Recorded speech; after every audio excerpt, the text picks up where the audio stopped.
On va parler de la traversée du désert.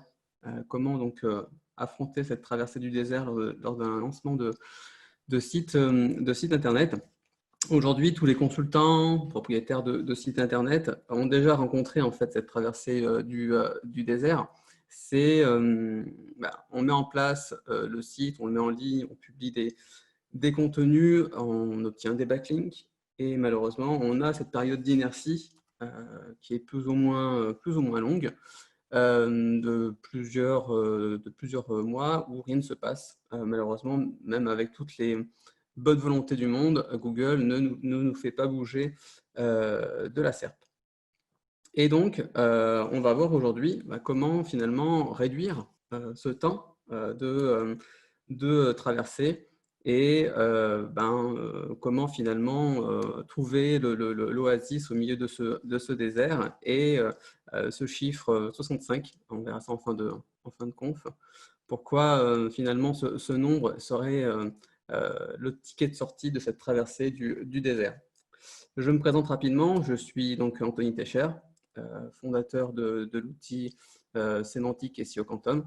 Je suis tombé dans le SEO quand j'étais tout petit, à 16-17 ans. C'était la période dorée du SEO, où on générait sur les sites web facilement 500 000 à 1 million de visiteurs par mois.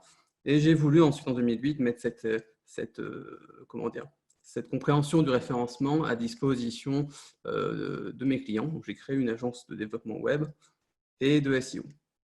En 2013-2015, c'est vraiment un tournant majeur, je trouve, pour le SEO avec les mises à jour Rampant et Colibri. Et on a dû, au sein de l'agence, créer en fait un outil pour nous aider à optimiser le contenu. Et cet outil était SEO Quantum.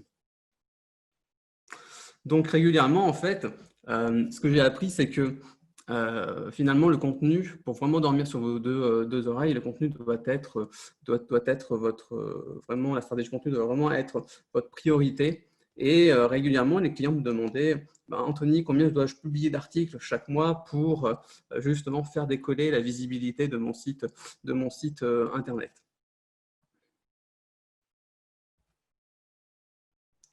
Alors, très rapidement, il n'y a pas comment dire, c'est pas la fréquence en fait qui va nuire au trafic, ça va simplement ralentir la croissance. C'est seulement auprès de votre audience qui va avoir en termes de fréquence un besoin comment dire, de voir régulièrement des articles relayés sur les newsletters, relayés sur les réseaux sociaux, à un certain moment, une fois par semaine, une fois par mois. Donc, c'est plus nécessaire, on va dire, pour votre audience. Ouais, le moteur, c'est mieux. Alors, on va découvrir des stratégies et méthodes pour réduire cette traversée du désert. Alors, l'une des stratégies que je vous propose là, c'est l'audit de contenu que je base généralement sur trois grands piliers. La partie pertinence thématique, le niveau, on va étudier voir le niveau de concurrence et la qualité des contenus. Ensuite,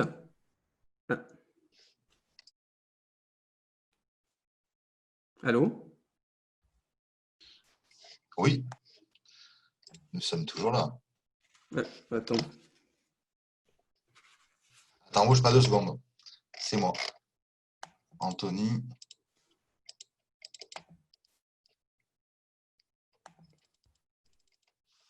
Qu'est-ce qui se passe? C'est bon là? Nickel. Ouais, c'est revenu, nickel. Vas-y. Ok. Tout va bien. Qu'est-ce que je disais? Oui, donc l'audit de contenu basé sur ces trois piliers, la pertinence qu'on appelle pertinence thématique, le niveau de la concurrence et la qualité des contenus. Finalement, est-ce que je vais couvrir l'intégralité des sujets de mathématiques? Quel est le niveau de concurrence dans cette thématique-là et quels sont les divers contenu et qualité de contenu que peut percevoir un algorithme comme celui de Google. L'objectif pour vous, c'est vraiment de prioriser les opportunités de création de contenu pour maximiser votre retour sur investissement. Vous allez rechercher les lacunes, les opportunités sur ce secteur d'activité et analyser également les forces et les faiblesses des concurrents. On va commencer sur le premier point, donc, qui est l'évaluation de la pertinence thématique. Donc, généralement, ce que je fais, c'est que je liste toutes les pages que j'ai à produire, que ce soit soit sur un site en production, soit sur un site qui va être mis en ligne. Je les regroupe par thématique, par thème. On va créer ce qu'on appelle des clusters. On prend un fichier Excel et on fait ce travail-là. Pour chacune des pages, on va vérifier la cohérence. Est-ce que la page répond à un sujet, un mot-clé principal? Et pour les groupes qui sont déjà existants, c'est-à-dire pour un site déjà en ligne, on va identifier si la performance de ce groupe, est-ce qu'il peut être amélioré ou pas. C'est vraiment important, en fait, je le souligne, de couvrir l'intégralité du cluster. Donc là, je vous ai pris un exemple, c'est tiré donc, de SEO Quantum. Donc là, c'est sur le changement d'adresse.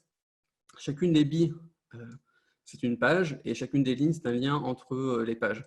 Donc là, finalement, sur le changement d'adresse, pour être pertinent aux yeux du moteur de recherche et aux algorithmes, il faut que vous publiez différents sujets. Donc là, changement d'adresse, impôt, changement d'adresse, carte d'identité, permis de conduire, etc., pour montrer une légitimité au sein des algos du moteur de recherche. L'étape donc numéro 2, c'est d'identifier la concurrence. Je vous propose, en fait, depuis ce fichier Excel-là, vous allez pouvoir ensuite ajouter un ou deux concurrents qui sont avec une autorité similaire à la vôtre, ou en tout cas celle, si le site n'est pas encore en ligne, celle que vous visez. J'utilise Screaming Frog, justement, pour faire une analyse de la structure, du maillage interne et la stratégie de contenu qui ont pu mettre en place. Et je vais décomposer comme avant chacune des pages, chacun des groupements de pages en thèmes. Après, on peut s'aider de Ahrefs, par exemple, ou des SEMrush pour identifier les pages qui drainent le plus de trafic. Et j'aime bien utiliser également l'API, donc Ahrefs, ça c'est un petit tips, pour justement identifier la date de première publication de la page et la date de mise à jour du contenu. Ce qui va permettre ensuite d'évaluer finalement à quelle fréquence le contenu est mis à jour. Est-ce que ce sont les anciens contenus qui performent ou est-ce que ce sont les nouveaux contenus qui performent en fonction du secteur d'activité? Et quels sont finalement quels sont les sujets que couvre mon concurrent que je ne couvre pas? Quels sont les sujets qu'on a en commun et quels sont les sujets que j'ai en plus que lui? Dernier point sur cette analyse, l'évaluation en fait de la qualité des contenus. Finalement, est-ce que mon contenu couvre-t-il de manière exhaustive le sujet visé? Là, j'ai pris un exemple sur rédaction web. Donc là, pour cette SERP-là, on voit, donc pour identifier les sujets sur lesquels on va devoir écrire pour le contenu, on prend la SERP et là, on voit qu'il y a deux sujets principaux qui est comment finalement rédiger pour le web et qu'est-ce que le métier de rédacteur web, comment on se forme pour devenir rédacteur web. Donc, en fait, vous allez devoir créer un contenu proportionné par rapport à ces demandes-là. Donc, peut-être 80% du contenu orienté plutôt sur la rédaction de contenu web et 20% orienté sur le métier de rédacteur web. Pour répondre à l'intention de l'internaute, il faut également étudier les types de contenu à produire. Est-ce que c'est de l'informationnel? Est-ce que c'est du transactionnel, du commercial? Et identifier les bons champs lexicaux. Ça, c'est vraiment important. Quels sont les mots que je vais devoir utiliser, parce que Google les a identifiés avec ses algorithmes, les différents types de mots à utiliser pour constituer le contenu qui pourra répondre de façon pertinente à l'intention de recherche de l'internaute. Maintenant, une question. Que se passe-t-il lorsqu'on laisse un rédacteur ou un client écrire pour le SEO? Mais que se passe-t-il? Je vous ai pris un exemple. Ici, c'est l'importance en fait, de l'analyse sémantique. Clairement, ici, sur ce cas-là, on a un client qui utilise le discours commercial, son discours commercial, pour créer les contenus de ces pages de catégorie. Donc finalement, on va se retrouver avec un contenu qui mélange plusieurs univers sémantiques. Ici, c'est le four à bois et le barbecue. Donc ça fonctionne très bien quand on est sur salon, foire, peu importe. C'est un discours qui va vraiment parler au client, mais pour parler entre guillemets à un algorithme, il faut séparer les univers sémantiques les uns des autres. Parce que Google, lorsqu'il va analyser, les algorithmes vont analyser cette page, ne saura pas déterminer si c'est pertinent pour un univers sémantique A ou un univers sémantique B. Et donc à ce moment-là, Google se doit en fait d'afficher des contenus pertinents. C'est la base en fait de son moteur de recherche, c'est la clé de son business model. Donc en fait, là, sur un cas comme celui-ci, il va décider de mettre cette page-là pour par exemple le mot-clé four à bois au-delà de la 50e position.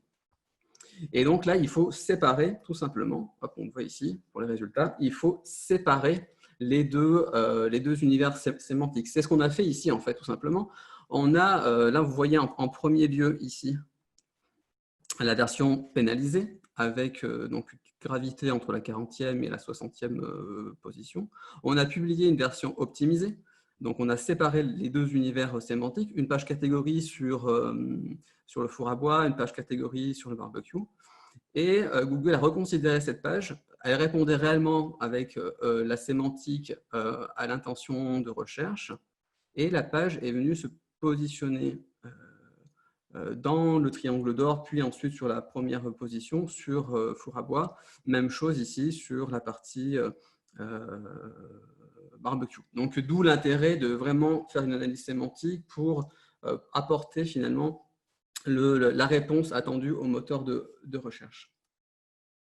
Pour résumer, donc, si on devait reprendre cette traversée du désert et raccourcir cette période, vous allez devoir répondre aux intentions du moteur de recherche à travers le cluster thématique. C'est-à-dire que vous devez être le leader d'opinion de votre secteur d'activité. Vous allez devoir couvrir l'intégralité des sujets de manière exhaustive afin de surpasser cette concurrence. Aujourd'hui, viser la première page, ça sert à... Enfin, c'est utile, mais vous devez viser le triangle d'or, voire la première position. Les places, comme je vous le dis ici, valent très très cher, notamment aujourd'hui avec tout l'enrichissement en fait, de la SERP et le nombre finalement d'ads qui augmente. Vous devez réellement viser ce triangle d'or. Pour atteindre ces premières positions, vous allez devoir démontrer l'expertise Google depuis l'avènement de RankBrain, Colibri, BERT maintenant, ou même le principe de Google Hit. Google va mettre en avant les contenus experts dans leur secteur d'activité. Des contenus profonds avec un vocabulaire riche. Vous allez devoir les identifier et créer le meilleur contenu qui réponde à la fois à l'intention de l'internaute et à la fois à ceux de Google. Alors, en tout début, on avait parlé d'un chiffre, d'un nombre, 65. Donc là, je vous partage une astuce. 65, c'est le nombre de pages de qualité que vous devez publier pour sortir rapidement de cette traversée du désert. Il y a une espèce de point de basculement. Ça, j'ai pu le faire des tests sur des centaines de sites. Et il y a une espèce de point de basculement entre 60 et 70 pages publiées de manière cohérente. Google semble considérer en fait l'ensemble comme étant légitime à apparaître dans les premières positions. Je vous ai mis quelques diapos. Là, c'est un extrait de la Search Console sur un site qui se trouve dans le milieu, dans le domaine du voyage. Donc en jaune, je vous ai mis la traversée du désert. Ici, environ 6 à 8 mois après la mise en ligne du site. On voit la période Covid qui a été fortement également impactée. Donc là, en termes de backlink, je dirais une quinzaine de backlinks uniquement sur la première page. Alors bien sûr, le nombre de pages de qualité compte. Attention, il faut toujours un minimum de backlink pour que ça puisse réellement fonctionner. Hop. Je vous partage aussi ceci. Donc là, une traversée du désert plus longue. Là, c'est un blog ici, dans ce cas-là. C'est un blog, on est sur 14 mois de traversée du désert et on voit en fait toujours ce point de basculement autour du 70e article où en fait Google trouve la légitimité, donne la légitimité en fait à ce site et fait progresser petit à petit très rapidement en fait en l'espace de 3 mois dans les premières pages de la SERP et ça va drainer en fait du trafic. Je voulais mettre en avant en fait cet exemple parce que ici ils ont eu une pause éditoriale. Donc de fin 2018 à début 2019, avec une reprise ici, sauf qu'ils ont publié du contenu qui était hors thématique, avec un format complètement différent. Et en fait, l'effet sur la publication, donc ici on est à 95, l'effet sur ces 30 nouveaux articles publiés, ça a été en fait une perte de légitimité sur la thématique, observée donc par les algos du moteur. Et donc, ils étaient dans le triangle d'or ici, et ils ont été downgradés, on va dire, sur la fin de la SERP, et donc avec une chute du trafic également. Et pour terminer, cette slide aussi, je l'aime bien parce que ici, c'est intéressant puisqu'on n'est pas sur, on est sur un secteur aussi d'activité qui est l'agroalimentaire qui est assez concurrentiel, mais cette traversée du désert a été très courte. Dès la mise en ligne du site, on a publié 25 contenus de qualité et très rapidement, en l'espace d'un mois et demi, on est monté à plus de 55-60 contenus publiés. Et là, on voit en fait que le site a été mis en ligne le 24 juin et la sortie de cette traversée du désert s'est fait sur la semaine du 27 août, donc très, très rapidement. Alors, il y a quand même, sur tous les tests qu'on a pu faire, il y a quand même une période incompressible de 2 mois, entre 8 et 12 semaines, où en fait Google a besoin de ce temps-là pour analyser, je pense, le contenu de votre site, mais également vous positionner par rapport à l'ensemble l'ensemble des sites de votre écosystème. Donc, il y a quand même une période incompressible, on va dire, de 8 semaines. Et ce que je peux vraiment vous recommander, c'est de franchir ce point de bascule de 60-70 contenus le plus rapidement possible afin justement de déclencher votre visibilité. Voilà, donc j'en ai fini sur cette presse. Donc une petite diapo promo sur SEO Quantum qui accélère la création des contenus. Également les optimisations, c'est un outil d'optimisation de contenu qui va vous aider sur les stratégies de contenu SEO. Et puis, je souhaitais partager avec vous un petit code promo en fait, qui termine demain, qu'on a mis en place pour ce printemps 2020, à utiliser pour toute nouvelle licence à l'outil. Donc, c'est 20% de réduction sur 12 mois, sur donc un an, valable jusqu'à demain soir. Super, merci à tous. Merci Anthony. Anthony, tu m'entends? Oui. Ok. Merci pour cette présentation. Merci pour le code promo, bien évidemment. Et après, on va laisser place aux questions-réponses. Si certaines personnes ont envie de te poser certaines questions, par exemple, Sylvain nous demande quelle est la définition de contenu, taille de texte notamment.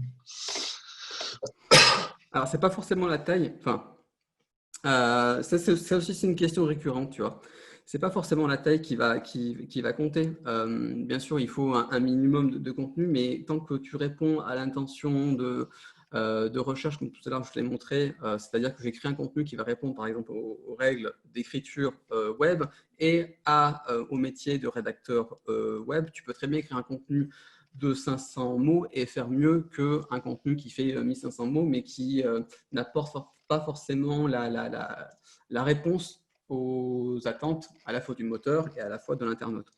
Donc, moi, je conseille quand même un minimum aujourd'hui. On voit beaucoup d'études là-dessus, mais en fait, c'est juste une comment dire, c'est une corrélation. C'est parce qu'en fait, le contenu est profond et détaillé, et donc il va répondre. Tu as plus de chances d'augmenter tes probabilités en fait, de répondre à l'intention de l'internaute.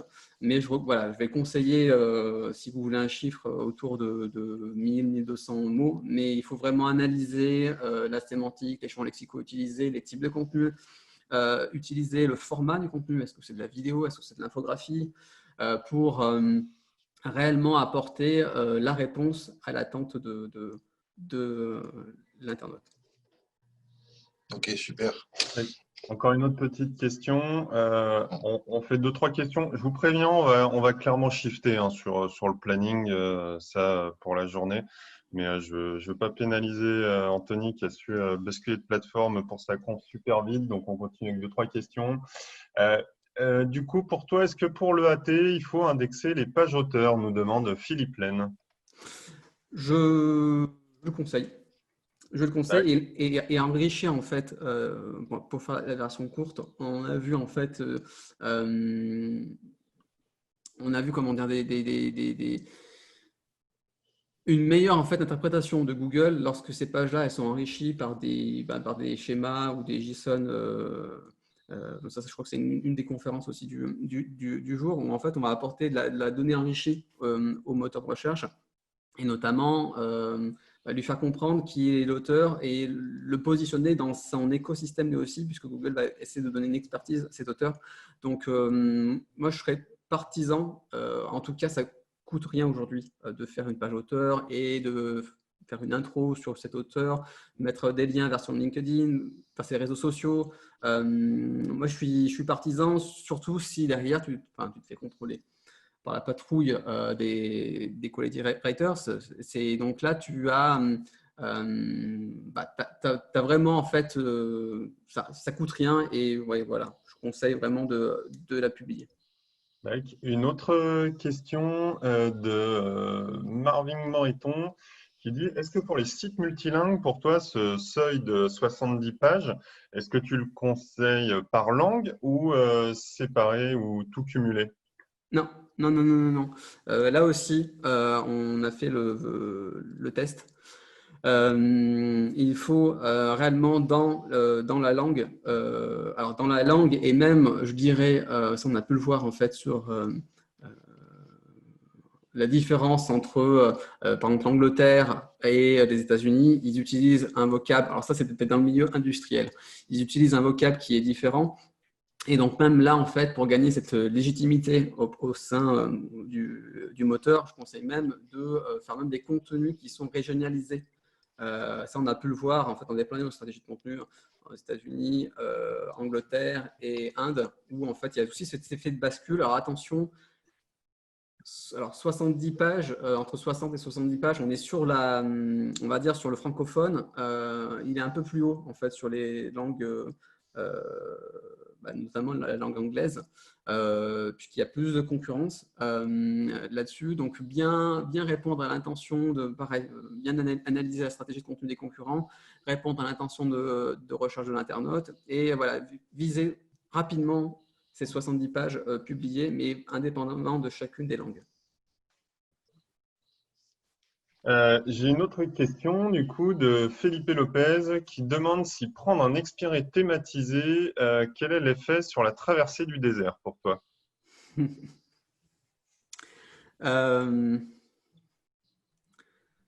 Alors ça fait maintenant plus d'1 an que je n'ai pas forcément refait des tests là-dessus.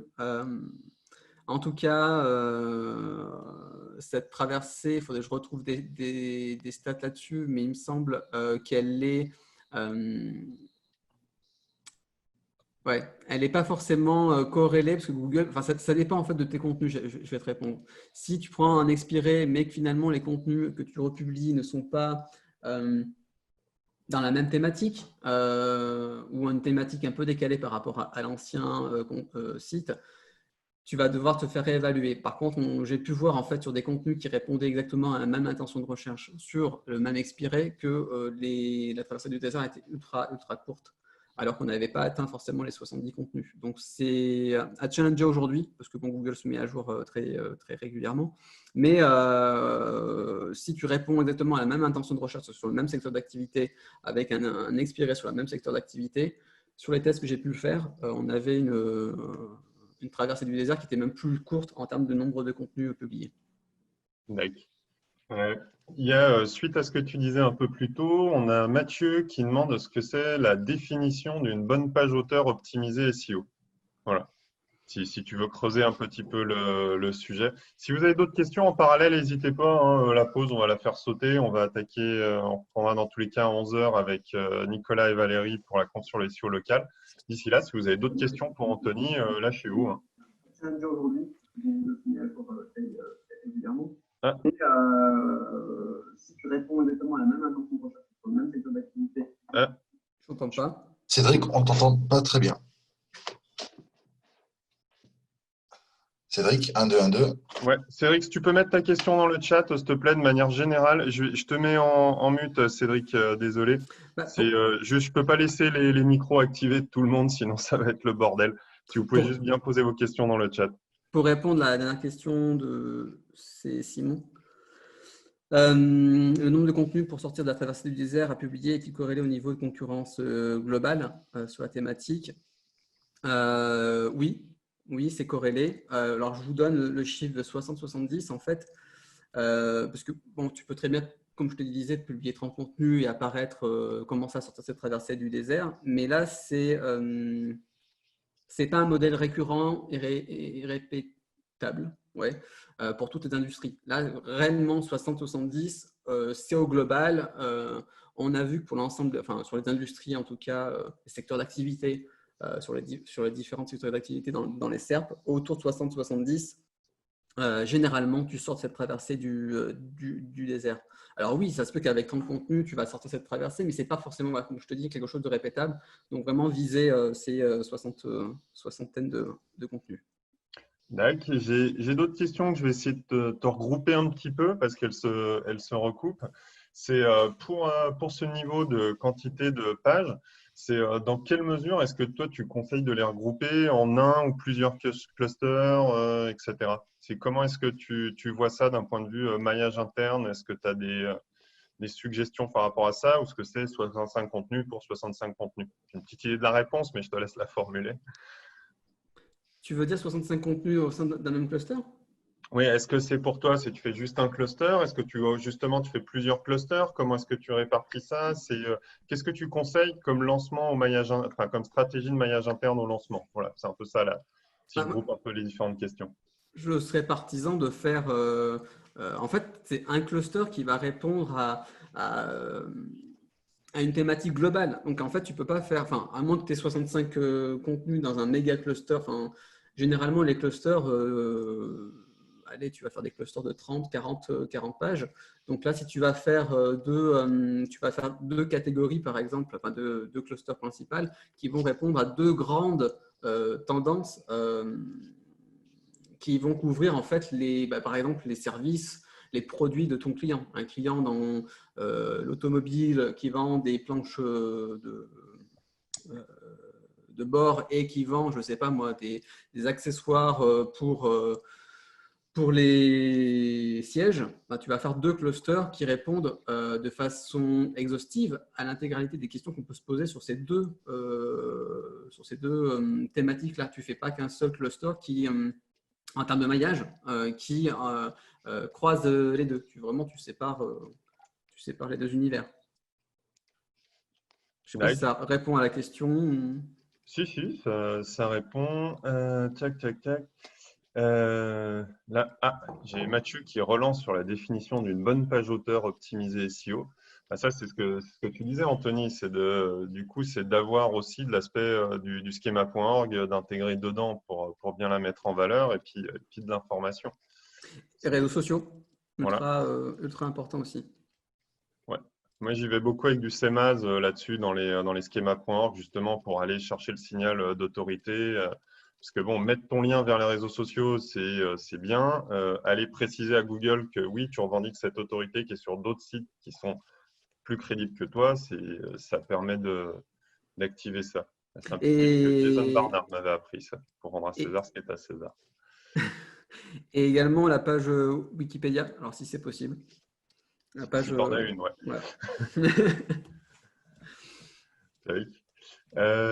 Tac. Pas de. Non, ça. Là. Alors, j'essaye de fouiller parce qu'il y a pas mal de questions, donc j'essaye de voir à quoi on a déjà répondu ou pas. Là, il y a quelqu'un qui suggérait de dire, voilà, essayons un lien vers tes autres sites, parce que c'est aussi un signal d'autorité, si tu fais référence à d'autres sites à toi qui peuvent répondre. J'en profite pour illustrer, si vous voulez, tout à l'heure, on parlait d'avoir des codes promo sur les adhésions SEO Camp. Mickaël vous a mis un code promo, du coup, dans le chat SEO Camp Live Juin, il y a moins 20% sur l'adhésion classique. Voilà, si vous voulez être adhérent. Voilà.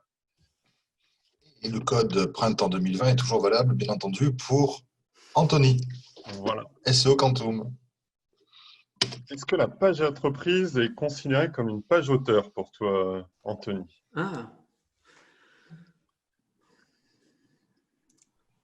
Très bonne question. Je n'ai jamais fait le test. En tout cas, à chaque fois, c'était vraiment une page auteur, puisque de mémoire dans les guidelines sur le quality writer, c'est réellement une personne, il faut identifier une personne physique. Donc la page d'entreprise, je ne suis pas certain qu'elle soit considérée. En tout cas, elle fait partie de l'autorité que tu peux donner sur le principe de HIT, l'autorité que tu peux donner à l'ensemble du site. Mais moi, voilà, comme je te dis, ça coûte rien une page auteur. Donc si tu peux, en plus de la page entreprise, faire la page auteur, fonce. J'ai une question de Serge qui parle sur le maillage interne. Donc, on a une autre conférence plus tard dans la journée qui va beaucoup parler de maillage interne. Donc, Serge, je t'inviterai à reposer ta question à ce moment-là parce que je ne veux pas risquer qu'on spoil les conférences des autres conférenciers. Ça, il est quelle heure là? Il est 10h49. On est bien. Qu'est-ce qu'on aurait? Tac, donc ça, maillage interne. Si vous voulez aller prendre un petit verre d'eau après toutes les émotions qu'on a eues, n'hésitez pas. Café. Ouais, au café, oui, tout ça. C'est une danse. Celle-là, non. Ouais, du coup, la taille d'un cluster, pour toi, tu es sur combien? Là, je voyais qu'il y a cette question qu'on avait peut-être pas encore répondu. Par cluster, tu mets combien de pages, toi, Anthony? C'est dépendant de ta stratégie de contenu, de l'analyse concurrentielle, ce qu'on avait vu tout au début. Là. En fait, en fonction de l'autorité de tes concurrents, mais également de la profondeur en fait, et comment ils vont répondre à la thématique. Si tu vois que finalement, il y a 3 pages qui se courent après sur la réponse à une thématique donnée, par exemple, je reprends mon tableau de bord, concrètement, là, tu peux faire un cluster x3, donc à une dizaine de pages. Ça sera facile. Par contre, voilà, si en face, tu as des mastodontes qui ont déjà, notamment on voit ça dans le milieu de la naissance, qui ont déjà des clusters avec peut-être, on a déjà vu plusieurs dizaines de pages, ça va être difficile pour toi de couvrir plus. Bon, en fait, c'est cette partie-là. Est-ce que vous voyez mon pointeur? Ça va être difficile pour toi de couvrir plus. Donc, il faudra faire différemment, apporter de la valeur ajoutée qui sera différente, tout en respectant toujours l'intention de recherche. Parce que Google, en fait, ne te positionnera pas si tu ne réponds pas à cette intention de recherche. Question de Laura, est-ce que cette stratégie concerne tout type de site? Parce que pour les sites vitrines, présentation d'une marque, il y a peu d'ajouts de contenu, donc 65 pages, ça paraît énorme. Comme tout à l'heure, j'expliquais, 65 pages, entre 60 et 70 pages, donc, c'est pour que ça soit réplicable dans n'importe quelle industrie. Voilà, je vous ai pris cet exemple-là, mais tu peux très bien aussi performer avec 30 ou 40 pages. Mais en grattant un peu, généralement, les 65 pages enfin, tu réponds assez vite en fait. Il faut vraiment se poser à la place de l'utilisateur, enfin, tu dresses des personas, etc. Et sur ces personas-là, tu vas vraiment chercher en profondeur leurs besoins, leurs vrais besoins en fait. Et tu vas voir que finalement, tu as peut-être déjà 2 ou 3 personas qui vont répondre à 2 ou 3 produits ou services de l'entreprise. Et ensuite, quand tu grattes sur ces personas-là, tu vas t'apercevoir qu'il y a 4 ou 5 besoins par persona. Et finalement, ces 4 ou 5 besoins, tu peux ensuite aller gratter encore pour répondre à l'intention du persona, du besoin A, du persona 1, tu vas pouvoir peut-être faire un cluster d'une dizaine de pages. Et finalement, tu te retrouves, quand tu décortiques le tout, donc tu fais ta stratégie de contenu, en analysant également la concurrence, tu vas vite te retrouver à une cinquantaine, soixantaine de contenus. Il faut vraiment, vraiment, vraiment creuser parce qu'aujourd'hui, comme je vous expliquais, Google va mettre en avant le leader d'opinion sur un secteur d'activité. Et si tu réponds finalement de manière très exhaustive à tous les besoins de ton audience, il n'y a pas de raison que tu ne sois pas en première position et il n'y a pas de raison non plus que ton site fasse seulement 10 pages. Ah oui, de toute façon, tu peux même aller voir ce qu'ont fait tes concurrentes qui traitent du même sujet que toi pour voir les mots-clés sur lesquels ils se positionnent. Du coup, ça peut aussi te donner des idées pour savoir quelles sont les problématiques des clients cibles qui sont les tiens, quoi. Clairement. Donc, 65 pages, ça se fait. En principe, si tu prends le temps d'analyser un peu le sujet, globalement, ton problème, ce ne sera pas c'est quoi les 65 pages je vais faire, mais c'est plutôt comment je les fais parce que du coup, tu as trouvé plus et puis derrière, faut les faire et il faut bien les faire. Voilà, c'est plutôt ça en général le souci que rencontrent les clients derrière, c'est qu'il faut rédiger, quoi.